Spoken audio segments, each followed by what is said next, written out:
ನಮಸ್ಕಾರ. ಮಹಾಭಾರತದ ಈ ಸಂಚಿಕೆಗೆ ತಮಗೆ ಸ್ವಾಗತ. ಅರ್ಜುನ ಬಂದಾಗಿತ್ತು. ಈ ಯುಧಿಷ್ಠಿರನ ತೀರ್ಥಯಾತ್ರೆ ಸಹ ಯಶಸ್ವಿಯಾಗಿ ಈ ಲೋಮೇಶ ಮಹರ್ಷಿಗಳ ಮಾರ್ಗದರ್ಶನದಲ್ಲಿ ಮುಕ್ತಾಯವಾಗಿತ್ತು. ಅವರು ಮರಳಿ ಕಾಮ್ಯಕ್ಕೆ ವನಕ್ಕೆ ಹೋಗಲು ನಿರ್ಧರಿಸಿದರು. ಲೋಮೇಶ ಮಹರ್ಷಿಗಳು ಯುಧಿಷ್ಠಿರನಿಗೆ ಮತ್ತು ಇನ್ನಿತರರಿಗೆ ಹೇಳಿ ತಮ್ಮ ತಪಶಕ್ತಿಯಿಂದ ಆಕಾಶ ಮಾರ್ಗದಲ್ಲಿ ಸ್ವರ್ಗದ ಕಡೆಗೆ ಹೊರಟರು. ಯುಧಿಷ್ಠಿರ ಅಲ್ಲಿಯವರೆಗೂ ಆಶ್ರಯ ಕೊಟ್ಟಿದ್ದ ಆ ಹಿಮಾಲಯದ ಪರ್ವತಗಳಿಗೆ ಕೈ ಮುಗಿದು ಕೃತಜ್ಞತೆಗಳನ್ನು ಅರ್ಪಿಸಿದ. ನಂತರ ಮರಳಿ ಅವರು ಕಾಮ್ಯಕ್ಕೆ ವನಕ್ಕೆ ಬಂದರು. ಅವರು ಬಂದ ಮೇಲೆ ಅವರನ್ನು ನೋಡುವುದಕ್ಕಾಗಿಯೇ ಅನೇಕ ಮಹರ್ಷಿಗಳು, ಋಷಿಗಳು, ಮುನಿಗಳು ಎಲ್ಲರೂ ಬರುತ್ತಿದ್ದರು. ಒಮ್ಮೆ ಒಬ್ಬ ಬ್ರಾಹ್ಮಣ ಬಂದಾಗ ಅವನು ಶ್ರೀಕೃಷ್ಣ ಪರಮಾತ್ಮನೂ ಸಹ ನಿಮ್ಮನ್ನು ನೋಡುವುದಕ್ಕೆ ಬರುತ್ತಿದ್ದಾನೆ ಎನ್ನುವ ವಿಷಯವನ್ನು ತಿಳಿಸಿದ. ಪಾಂಡವರಿಗೆ ಬಹಳ ಸಂತೋಷವಾಯಿತು. ಸ್ವಲ್ಪ ಹೊತ್ತಿನಲ್ಲೇ ಶ್ರೀಕೃಷ್ಣ ಸತ್ಯಭಾಮೆಯೊಂದಿಗೆ, ಈ ದೇವೇಂದ್ರ ಹೇಗೆ ತನ್ನ ಪತ್ನಿ ಶಚಿದೇವಿಯೊಂದಿಗೆ ಬರುತ್ತಾನೋ ಅದೇ ರೀತಿ ತನ್ನ ದಿವ್ಯವಾದ ರಥದಲ್ಲಿ ಬಂದು ಇಳಿದ. ಅವನನ್ನು ಕಂಡು ಎಲ್ಲರಿಗೂ ಸಂತೋಷವಾಯಿತು. ಕೃಷ್ಣ ಹೋಗಿ ಅರ್ಜುನನನ್ನು ತಬ್ಬಿಕೊಂಡ. ಉಭಯ ಕುಶಲೋಪರಿಗಳೆಲ್ಲ ಆಯಿತು. ಅರ್ಜುನ ದ್ವಾರಕೆಯಲ್ಲಿದ್ದ ಈ ಸುಭದ್ರೆ ಮತ್ತು ಅಭಿಮನ್ಯುವಿನ ಬಗ್ಗೆ ಕೇಳಿದ. ಎಲ್ಲರೂ ಕುಳಿತು ಮಾತನಾಡುತ್ತಿದ್ದಾಗ ಅರ್ಜುನ ಸ್ವರ್ಗಕ್ಕೆ ಹೋಗಿದ್ದಾಗ ಏನೇನಾಯಿತು ಎನ್ನುವುದನ್ನೆಲ್ಲ ಶ್ರೀಕೃಷ್ಣ ಮತ್ತು ಇತರರಿಗೆ ತಿಳಿಸಿದ. ಕೃಷ್ಣ ಯುಧಿಷ್ಠಿರನನ್ನು ಹೊಗಳಿದ. ಶ್ರೀಕೃಷ್ಣ ಹೇಳಿದ, ಯುಧಿಷ್ಠಿರ, ನೀನು ಆ ಕೌರವರು ರಾಜ್ಯವನ್ನು ಕಬಳಿಸಿದರು, ಆ ದ್ರೌಪದಿಗೆ ಅವಮಾನವನ್ನು ಮಾಡಿದರು, ಆ ಯಾವ ಕಾಲದಲ್ಲೂ ಸಹ ಧರ್ಮವನ್ನು ಮೀರಲಿಲ್ಲ. ಧರ್ಮ ನಿಷ್ಠೆಯನ್ನೇ ನೀನು ಮೆರೆದೆ. ಅದು ನಿನ್ನನ್ನು ಎಂದಿಗೂ ಕೈ ಬಿಡುವುದಿಲ್ಲ. ನಿನಗೆ ಆ ರಾಜ್ಯ, ರಾಜ ವೈಭವಗಳು ಮರಳಿ ದೊರೆಯುತ್ತವೆ. ಆ ಕೌರವರ ನಿಗ್ರಹವನ್ನು, ನಿಮ್ಮ ಈ ಅರಣ್ಯವಾಸವಾಗಲಿ, ಅಜ್ಞಾತವಾಸವು ಮುಗಿಯಲಿ, ಆಗ ಮಾಡೋಣವಂತೆ ನಾನು ನಿಮ್ಮ ಜೊತೆಗೆ ಇರುತ್ತೇನೆ ಎಂದ. ಮತ್ತೆ ಹೇಳಿದ, ನಿಮ್ಮ ಮಕ್ಕಳು, ಪಾಂಡವರ ಮಕ್ಕಳು ಮತ್ತು ಅಭಿಮನ್ಯು ಎಲ್ಲರೂ ನನ್ನ ರಕ್ಷಣೆಯಲ್ಲೇ ವಿದ್ಯಾಭ್ಯಾಸವನ್ನು ಮಾಡುತ್ತಿದ್ದಾರೆ. ಪ್ರದ್ಯುಮ್ನ ಅವರಿಗೆ ವಿದ್ಯಾಭ್ಯಾಸವನ್ನು ಮಾಡಿಸುತ್ತಿದ್ದಾನೆ. ನಿಮ್ಮ ಕ್ಷೇಮವೇ ನನ್ನ ಉದ್ದೇಶ ಎಂದ. ಇದನ್ನು ಕೇಳಿ ಯುಧಿಷ್ಠಿರ ಒಂದು ರೀತಿಯ ಭಾವಾವೇಶಕ್ಕೆ ಒಳಗಾದ.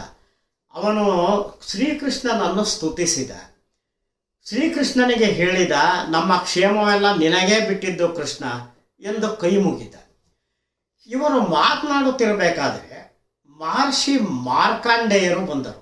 ಚಿರಂಜೀವಿಗಳು ಅವರು ಹಿಂದಿನ ಯುಗಗಳಿಂದಲೇ ಇದ್ದವರು. ಆದರೆ ಅವರಿಗೆ ಅಷ್ಟೇ ತೇಜಸ್ವಿ ಆಗಿದ್ದರು, ಅಷ್ಟೇ ಉಲ್ಲಾಸವಾದಂಥ ವ್ಯಕ್ತಿ ಅವರು ಬಂದಾಗ ಅವರಿಗೂ ಸತ್ಕಾರಗಳಾದವು. ಶ್ರೀಕೃಷ್ಣ ಮಹರ್ಷಿಗೆ ಹೇಳಿದ, ಮಹರ್ಷಿಗಳೇ, ಈಗ ಪಾಂಡವರು ಇರುವ ಸನ್ನಿವೇಶದಲ್ಲಿ ಅವರಿಗೆ ಅನ್ವಯವಾಗುವಂಥ ಯಾವುದಾದರೂ ಕಥೆಗಳನ್ನು ಹೇಳಿ ಎಂದ.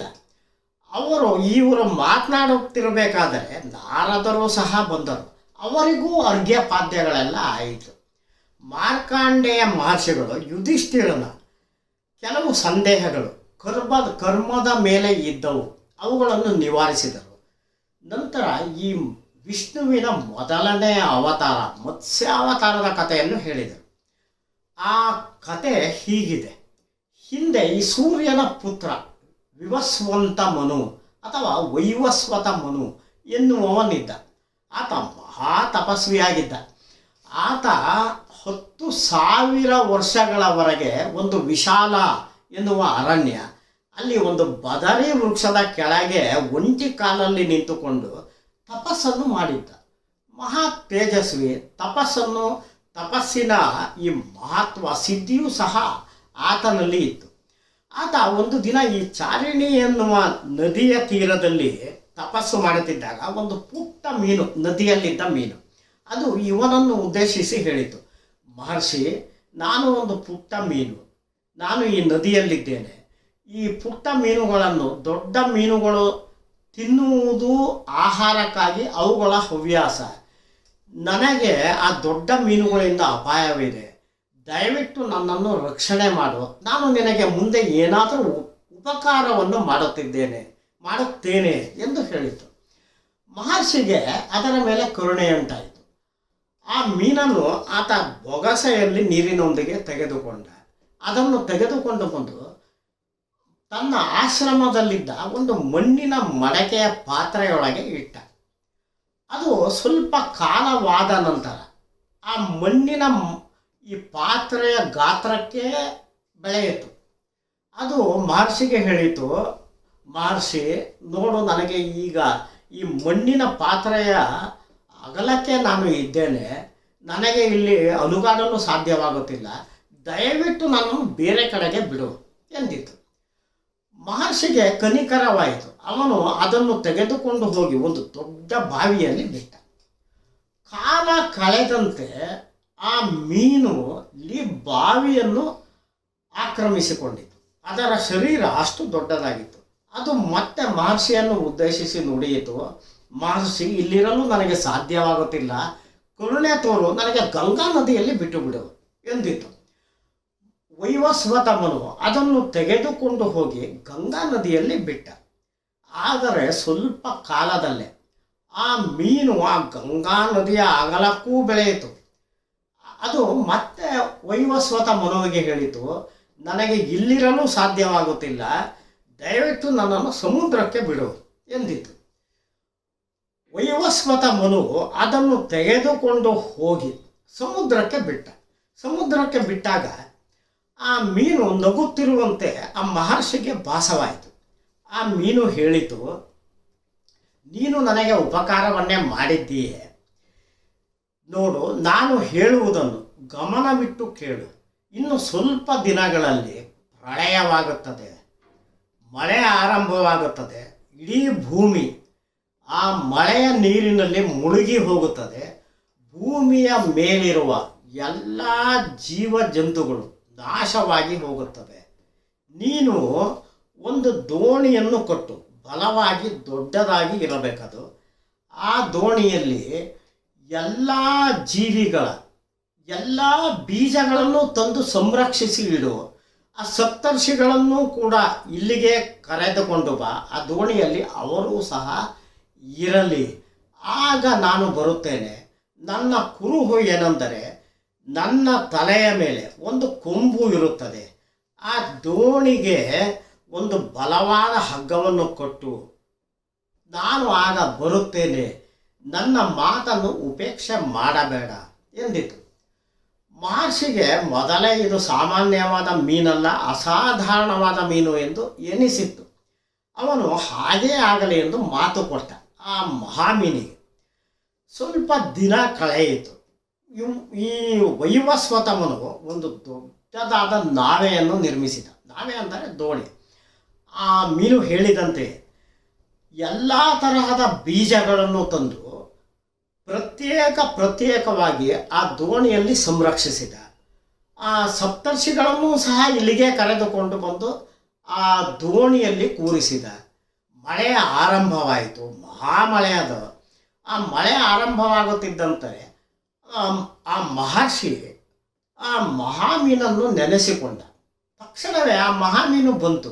ಅದು ಹೇಳಿದಂತೆಯೇ ಅದರ ಮುಂದೆ ಒಂದು ದೊಡ್ಡ ಕೊಂಬಿತ್ತು. ಆ ಮಹಾಮೀನು ಆ ಹಗ್ಗವನ್ನು ಆ ಮೀನಿನ ಕೊಂಬಿಗೆ ಕಟ್ಟುವಂತೆ ಹೇಳಿತು. ಅವನು ಆ ಮೀನಿನ ಕೊಂಬಿಗೆ ಕಟ್ಟಿದ. ಆ ಮೀನು ದೋಣಿಯನ್ನು ಸಮುದ್ರದ ಮಧ್ಯಕ್ಕೆ ಎಳೆದುಕೊಂಡು ಹೋಯಿತು. ಇತ್ತ ಬಹಳಷ್ಟು ವರ್ಷಗಳವರೆಗೆ ಧಾರಾಕಾರವಾಗಿ ಮಳೆಯಾಯಿತು. ನಾವು ಒಂದು 3 ದಿನ ಮಳೆಯಾದರೆ ಸಾಕು, ಎಷ್ಟರ ಮಟ್ಟಿಗೆ ತೊಂದರೆಯಾಗುತ್ತದೆ ಎನ್ನುವುದನ್ನು ನೋಡಿದ್ದೇವೆ. ಆಗ ವರ್ಷಗಟ್ಟಲೆ ಧಾರಾಕಾರವಾಗಿ ಮಳೆಯಾದ್ದರಿಂದ ಇಡೀ ಭೂಮಿಯೇ ಮುಳುಗಿ ಹೋಯಿತು. ಆ ಭೂಮಿಯ ಮೇಲಿದ್ದ ಸರ್ವ ಜೀವಗಳು ನಾಶವಾಗಿ ಹೋದವು. ಆ ಮಹಾಮೀನು ಹೇಳಿದಂತೆ ಎಷ್ಟೋ ವರ್ಷ ಆ ಮಹಾಮೀನು ಈ ದೋಣಿಯನ್ನು ಆ ಸಮುದ್ರದ ಭಯಂಕರವಾದ ಅಲೆಗಳ ನಡುವೆ ಲೀಲಾಜಾಲವಾಗಿ ಎಳೆದುಕೊಂಡು ಹೋಗುತ್ತಿತ್ತು. ಹಲವಾರು ವರ್ಷಗಳ ಆದ ನಂತರ ಮಳೆ ನಿಂತಿತು. ಕ್ರಮೇಣ ನೀರು ಕಡಿಮೆಯಾಗುವುದಕ್ಕೆ ಆರಂಭವಾಯಿತು. ನೀರು ಕಡಿಮೆಯಾಗತೊಡಗಿ ಆ ಹಿಮಾಲಯದ ಮೇಲಿದ್ದ ಒಂದು ಶಿಖರ ಕಾಣಿಸಿತು. ಆ ಮೀನು ಈ ದೋಣಿಯನ್ನು ಆ ಶಿಖರದತ್ತ ಎಳೆದುಕೊಂಡು ಹೋಯಿತು. ಆ ಹಗ್ಗವನ್ನು ಶಿಖರಕ್ಕೆ ಕಟ್ಟು ಎಂದಿತು. ಆತ ಕಟ್ಟಿದ. ನಂತರ ಮೀನು ಹೇಳಿತು, ನಾನು ಎಲ್ಲ ಸಕಲ ಚರಾಚರಗಳ ಒಡೆಯ ನಾನೇ ಪರಬ್ರಹ್ಮ. ನಾನು ನಿನ್ನನ್ನು ಮತ್ತು ಈ ಸಪ್ತರ್ಷಿಗಳನ್ನು ಸಂರಕ್ಷಿಸಿದೆ ಈ ಪ್ರಳಯದಿಂದ. ಇನ್ನು ನೀನೇ ನಿನ್ನ ತಪಶಕ್ತಿಯಿಂದ ಸೃಷ್ಟಿಯನ್ನು ಮಾಡುತ್ತೀಯ. ಅದಕ್ಕಾಗಿ ತಪಸ್ಸನ್ನು ಮಾಡು. ಈ ಬೀಜಗಳಿಂದ ಸೃಷ್ಟಿಯನ್ನು ಮಾಡು.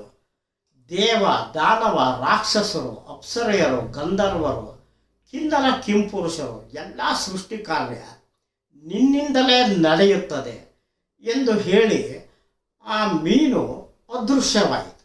ಇದು ಮೊದಲ ಅವತಾರ, ವಿಷ್ಣುವಿನ ಮೊದಲ ಅವತಾರ, ಮತ್ಸ್ಯಾವತಾರದ ಕತೆ. ಈ ಮಳೆ ಎಲ್ಲ ನಿಂತ ನಂತರ, ಭೂಮಿ ಕಾಣಿಸಿದ ನಂತರ ತಕ್ಷಣ ವೈವಸ್ವತ ಮನು ಸೃಷ್ಟಿ ಕಾರ್ಯಕ್ಕೆ ಮೊದಲಾದ.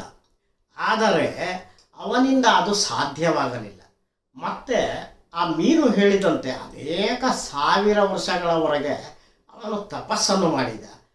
ನಂತರ ಸೃಷ್ಟಿ ಕಾರ್ಯ ಅವನಿಂದ ಸಾಧ್ಯವಾಯಿತು. ಇದು ಈ ಮತ್ಸ್ಯಾವತಾರದ ಕತೆ.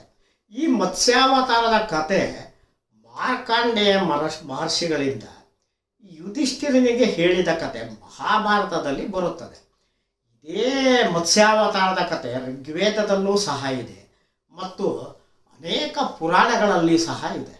ಈ ಭಾಗವತ ಪುರಾಣ, ಗರುಡ ಪುರಾಣ, ಲಿಂಗ ಪುರಾಣ, ಸ್ಕಂದ ಪುರಾಣ, ಬ್ರಹ್ಮ ಪುರಾಣ, ಈ ರೀತಿ ಅನೇಕ ಪುರಾಣಗಳಲ್ಲಿ ಮತ್ಸ್ಯಾವತಾರದ ಕತೆ ಬರುತ್ತದೆ.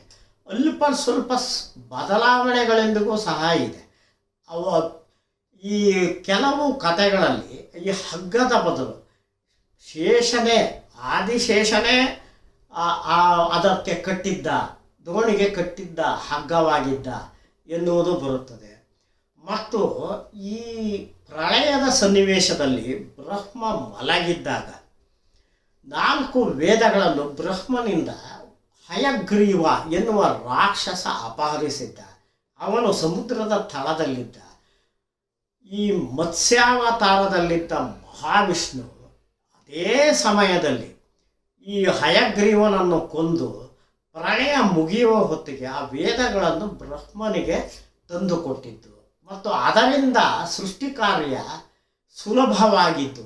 ಇದು ಈ ರೀತಿಯ ಕೆಲವು ಸಣ್ಣ ಪುಟ್ಟ ಬದಲಾವಣೆಗಳೊಂದಿಗೆ ಈ ಮತ್ಸ್ಯಾವತಾರದ ಕತೆ ಬರುತ್ತದೆ. ಈ ಮತ್ಸ್ಯಾವತಾರದ ಶಿಲ್ಪಗಳು ಮತ್ತು ಅದರ ಪೂಜೆ ನಮ್ಮ ಭಾರತ ದೇಶದಲ್ಲಿ ಬಹಳಷ್ಟು ಕಡೆ ಇದೆ. ಉದಾಹರಣೆಗೆ ದ್ವಾರಕೆ, ಬೇಟ್ ದ್ವಾರಕೆ ಅಂತ ಹಿಡಿದು ಬಹಳಷ್ಟು ಕಡೆ ಕೇರಳದಲ್ಲಿ, ನಮ್ಮ ರಾಜ್ಯದಲ್ಲೂ ಸಹ ಸೋಮನಾಥ ದೇವಾಲಯದಲ್ಲಿ ಈ ಮತ್ಸ್ಯಾವತಾರದ ಶಿಲ್ಪ ಇದೆ. ಈ ಮತ್ಸ್ಯಾವತಾರದ ಪೂಜೆ ನಮ್ಮ ದೇಶದಲ್ಲಿ ಮಾತ್ರವಲ್ಲದೆ ಈ ಶ್ರೀಲಂಕಾ ಮತ್ತು ನೇಪಾಳಗಳಲ್ಲೂ ಸಹ ಅದರ ಶಿಲ್ಪಗಳಿದೆ, ಪೂಜೆಯೂ ಸಹ ನಡೆಯುತ್ತದೆ.